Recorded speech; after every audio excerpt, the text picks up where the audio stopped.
Hi friends, evening night முன்னுக்குள்ள பார்க்கலாம் வாங்க.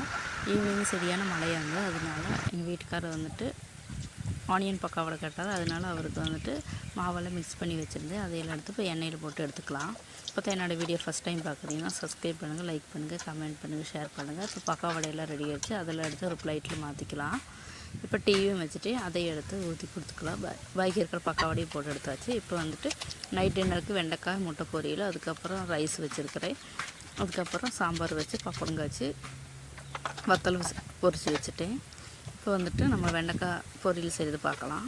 இப்போ வடைச்சட்டி அடுப்பில் வச்சுட்டு வடைச்சட்டி நல்லா காஞ்சதுக்கப்புறம் ஆயில் ஊற்றிட்டு கடுகு சேர்த்துக்கலாம். கடுகெல்லாம் நல்லா பொரிஞ்சு வந்ததுக்கப்புறம் பெரிய வெங்காயம் சேர்த்து அதையும் நல்லா வதக்கி விட்டுக்கலாம்.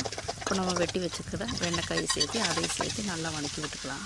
நல்ல ஒரு வதங்கினதுக்கப்புறம் தேவையான அளவு உப்பும் தேவையான அளவு மிளகா பொடியும் சேர்த்து நல்லா கிளறி விட்டுக்கலாம். மூடி போட்டு வெண்டைக்காய் பொரியலை வேக வச்சுக்கலாம். இப்போ மூடி திறந்து பார்க்கலாம். இப்போ ஓரளவுக்கு நல்லா வணங்கி வந்துருக்குது. பாதி வேவாயிடுச்சு வெண்டைக்காய். மறுபடியும் மூடி போட்டு வேக வச்சுக்கலாம். இப்போ வந்துட்டு சாம்பாருக்கு வந்துட்டு பருப்பு, மஞ்சள் பொடியும் கொக்கில் போட்டு வேக வச்சுக்கலாம். இப்போ வெண்டைக்காய் பொரியலாம் ரெடி ஆகிடுச்சு. அதில் முட்டையை ஊற்றி போட்டு ஒரு கலவையும் போட்டு வேறு ஒரு பாத்திரத்தில் மாற்றி வச்சுக்கலாம். இப்போ சாம்பாருக்கு வந்துட்டு உருளைக்கிழங்கு, கத்திரிக்காய், தக்காளி எல்லாம் அறுத்து ஒரு பாத்திரத்தில் போட்டுக்கிறேன். இப்போ சாம்பாருக்கு வந்துட்டு ஒரு வடைச்சட்டி அடுப்பில் வச்சு போட்டு காயெல்லாம் சேர்த்ததுக்கப்புறம் உப்பு, மஞ்சள் பொடி, மிளகா பொடி, மல்லிப்பொடி, சாம்பார் பொடியெல்லாம் போட்டு இப்படியே கொதிக்க வச்சுக்கிறேன். இந்த கொதியெல்லாம் வந்ததுக்கப்புறம் நல்லா வெந்ததுக்கப்புறம் நம்ம பருப்பு எடுத்து இதில் ஊற்றிக்கலாம். பருப்பு எடுத்து ஊற்றியாச்சு.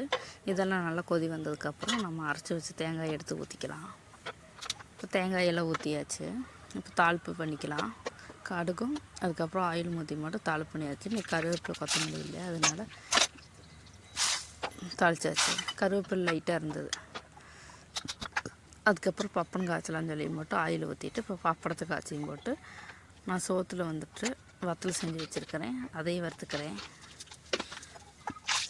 அதை எடுத்துட்டு டின்னருக்கு சாப்பிட்றதுக்கு வந்துட்டு ரைஸ், சாம்பார், அதுக்கப்புறம் பப்படம், அதுக்கப்புறம் வெண்டைக்காய், முட்டை பொரியல் வச்சு இன்றைக்கி சாப்பிட்டாச்சு.